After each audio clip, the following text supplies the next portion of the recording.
Hello, everybody. How's everybody doing? All right. We have Mickey Flanagan's full show appearance live at the Apollo. This happens to be a members pick, even though everybody's been telling me to watch Mickey Flanagan. This particular one was suggested by members. So, guys, let's just do it. Everything I've watched that was live at the Apollo has actually been really good so far. So I'm enjoying this. So let's just go. Please give it up for the comedy talents that are Mickey Flanagan. Yeah. I got some. Oh, it's this guy. I know his face. Good evening, everybody. Hello. Very nice to be here. So I'm from the East End of London. Let's use the facilities. This is the Cockney walk. This is your casual Cockney walk. This is your standard Cockney walk. Not a lot going on, just having a little bit of a walk about. There you go, let's have a little walk about, a little look about. This is your casual Cockney walk. Then you've got your busy Cockney walk. Obviously, I'm double busy. Double busy sounds Can't hilarious. hang about. I've got to sign on and get back to work. I can't hang about. Left school with a bottle opener. What? Made in the third year. Wasn't a rubbish one, it was good, because the two biggest departments in our school, woodwork and metalwork. So I made the metal bit in the metalwork department. I went into departmental. Went across the corridor. I said to the woodwork teacher, "Do you mind if I put wooden handle on my bottle opener, sir?" He said, "You're a natural, son. Things are going to work out for you." We made ashtrays in the second year, bottle openers in the third year, What? prams in the fourth year. But my big thing in the 80s, chasing women. Back in the 80s, I was an international lover and player.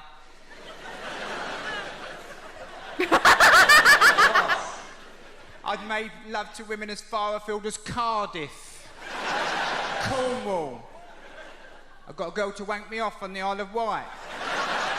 It's a day trip. It was easy to get sex in the 80s. You had to really work for it back then. Women didn't want to part up too quickly. You had to go to work. If you met a girl and you were taking her out on a Saturday night, bosh, here we go. Splash a pack of a band. Get your jeans out the cleaners. Nice crease on them. There you go. And you took her out for the evening. You treated her. You took her out for a steak Diane. Few Cinzano, the Biancos.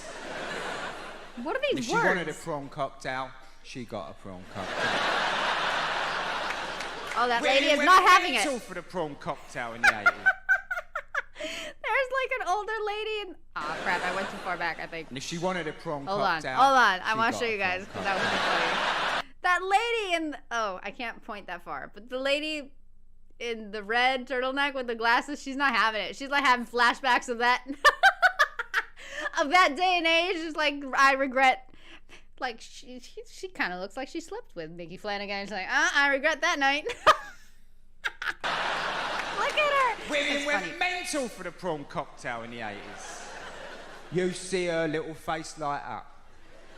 You've sat her down and you've presented her with prawns. Lettuce. In a wine glass. What? Drizzled with the dressing from 1,000 islands. Not salad cream tonight, princess. Tonight you're special. You're gonna get a dressing that's been gathered from 1,000 islands. You brought to this steakhouse in Bethnal Green. Now you want the vagina. This hasn't changed. Men have chased the vagina since time began. The vagina has changed, as we know. It was still a big hairy beast back in the 80s. Big gay militant mark. I'm dying at the people's reactions. That lady's reaction was so loud. That said, her face said so much without saying anything. Marxist feminist vagina. Was angry the vagina in the 80s. Had a terrible attitude. I mean, the knickers weren't small and it was still busting out the side. Big angry vagina. We started rolling these Marxist knickers down and it would come out. What are you looking at? But you want the vagina. So I got myself a place. Kitted it out for love. Bed-sitter. Quality bed-sitter. Not council. And I went and got all the latest gear. I spent about 700 quid. Right, let's go. Take her back. Sit her down on the futon. She's half in bed already. Up there for thinking. Go over to me stereo stacker system. Got a stereo stacker. Listen to wah-wah. What? With a built-in graphic equalizer. It does nothing. I slip into the cassette deck. Now that's what I call music. 2.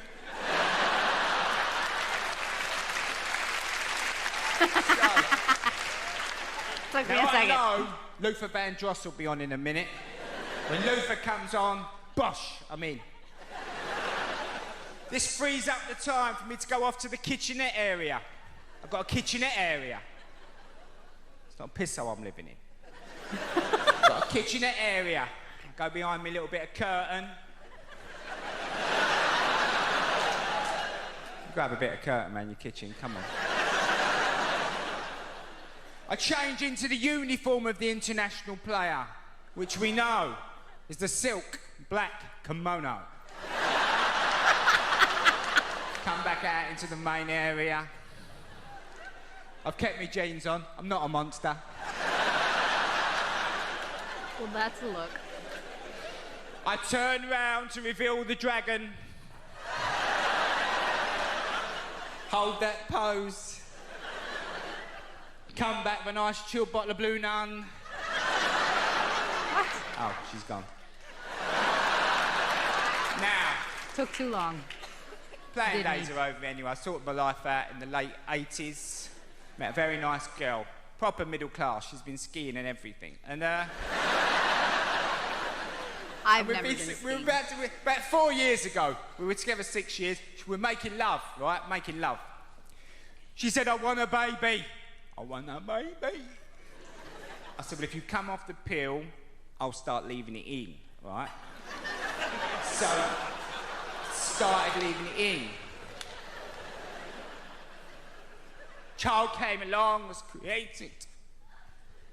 My wife, quite a middle class woman, she said, after a few months, she said, I'm losing my identity, she said, losing my identity. I said, have you finished your cleaning? Of course I didn't. You've got a cleaner. Everyone's got a cleaner now. Poor people have got cleaners. I do not. So, she went back to work, leaving me to bring the child up. So I'm pushing him along the street in his £500 pram, which I resented initially. Then I got involved in a race in Summerfields. Oh, no, she turns on a tanner. Turns on a tanner. Some idiot in a £200 buggy tried to cut me up. I said, come on, mate, there's a monkey's worth of Pramet coming through here. Shouldn't you be in Icelands with that thing?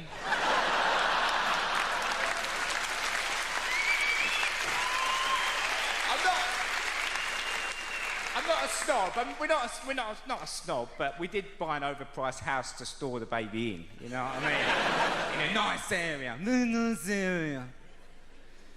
And my wife went back to work, so she said, it's the thing about having children is it is a bit tedious because you get up early with them. You get up about 6:30.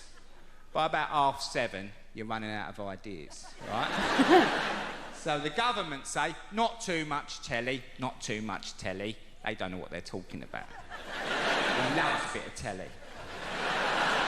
Never once has this little boy turned to me and gone, there's nothing on, Dad. So I put him by the telly, right? He's watching Thomas the Tank Engine. I'm reading about the budget deficit, which is very high, as we know. And you should be more worried about it. He's watching Thomas, I'm reading the paper. He's watching Thomas, I'm reading the paper. Suddenly, I'm watching Thomas. Happens. 100% happens. 2 years later, I'm a massive fan of Thomas. It totally I've got happens. to know the trains again, haven't I? Their little personalities, you know. You think, oh, Toby's turned up. This will be a blinder, this will. Yep, that totally happens. No, because where he's like, he's not a proper diesel or a steamy, and he's square, he plays up a bit, you know? So you're guaranteed a good episode with Toby. Now, the worst thing about having children, you're thoroughly enjoying an episode of Thomas. The little boy looks up at me and thinks, he's enjoying himself a bit. I'm not having that. I think I'll go off and top myself, all right? So he goes and gets in the oven. Keep me on my toes, and you have to go, hot, hot, hot! Hot, hot, hot! And you miss the end of Thomas. It ruins the rest of your day. Ruins it. It gnaws away at you. You think, how did that end? I was like, and it's not the sort of show you can just pop down the pub that night and start asking about, Yeah, you know what I mean? not so much. Like saying to people, I don't suppose you saw Thomas this morning, did you? They brought the orchestra over, right, to play out the Fate, the So Dar Fate. They've only sent Percy to pick them up, haven't they? I don't know what the Fat Controller's thinking about sometimes, I really don't. We know it's a job for Gordon, don't we? Possibly Henry at a push. Ladies and gentlemen, you've been absolutely lovely. Thank you very much. Enjoy the rest of the evening. Thank you. Thank you. All right, I'm just trying to make sure there's nothing left. Noise. I feel like everybody in the crowd had like the same reactions I did. Like he went on so many different topics from like he just like jumped from one to the other and just kind of like what?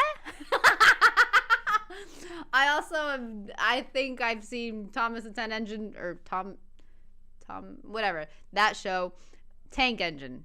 Thomas the Tank Engine. I've probably only seen it like twice in my life when I was like 4. And that's about it. So I have no idea. At the whole end, he lost me because I've never actually seen that show properly. I do know that George Carlin was the voice, I think, of the conductor or whatever.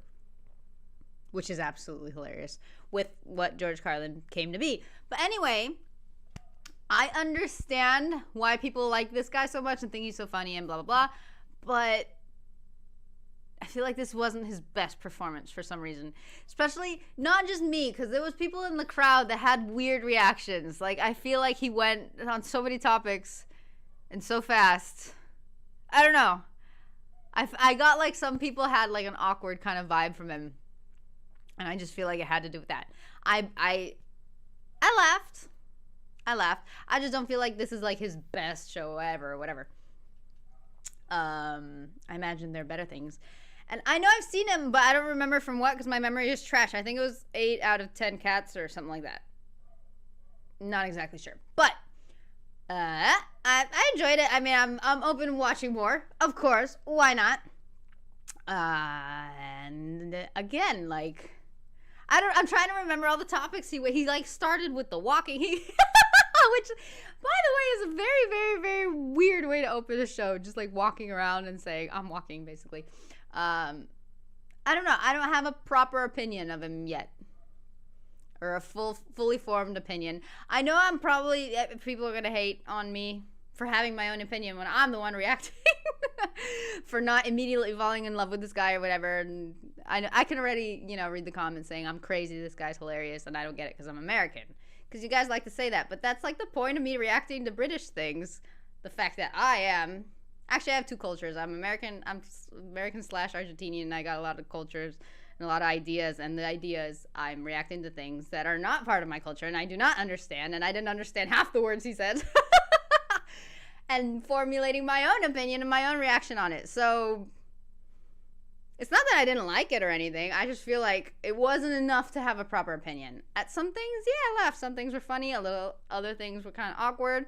I feel like he has a manner of, you know, telling jokes and things that you kind of got to get used to. And I feel like the crowd felt the same way, generally. But anyway, there you go, dude. I watched it, and I would most definitely watch more. Definitely, why not? So there you go. Anyway, guys, thank you all so much for watching. I really appreciate it. Whatever you have to do, have a great one. I hope you laughed at any point of this. And there you go. Special thank you to my members, and here are their names.